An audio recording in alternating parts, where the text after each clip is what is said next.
যদি সুস্থ থাকে এই বডিটা সুস্থ থাকে, বডিটা অসুস্থ হয়ে যায়। রাসূল বলছেন ওই টুকরাটা হলো ওয়াহিয়াল কালব, ওই টুকরাটা হলো কালব। ফল খেলে গায়ে বল হয়, আর জিকির করলে কলবের খাদ্য হয়।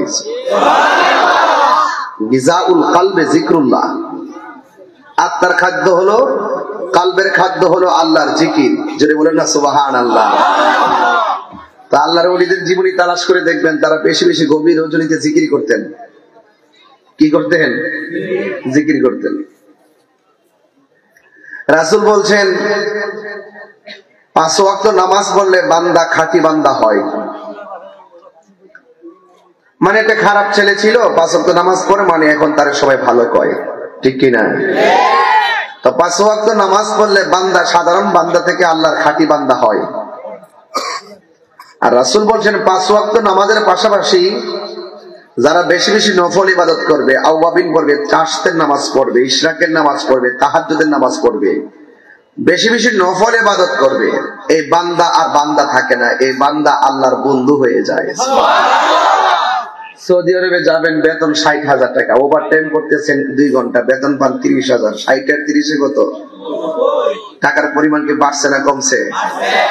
তো আল্লাহ এরকম ভাবে কম্পালসারি ইবাদতের মাঝখানে আবার অপশনাল ইবাদত দিচ্ছেন।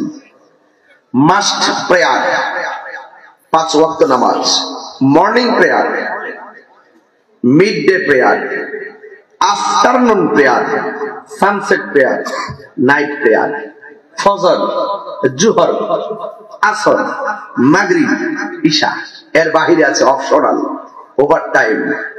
আল্লাহ যে বান্দাকে কত কাছে নিয়ে যাবেন এই নফল নামাজটা এই জন্যই দিয়েছেন, যে বান্দা কখনো কখনো আমার মহব্বতে ওভার টাইম করবে, এগুলা মিজানের পাল্লায় ভারী হয়ে যাবে।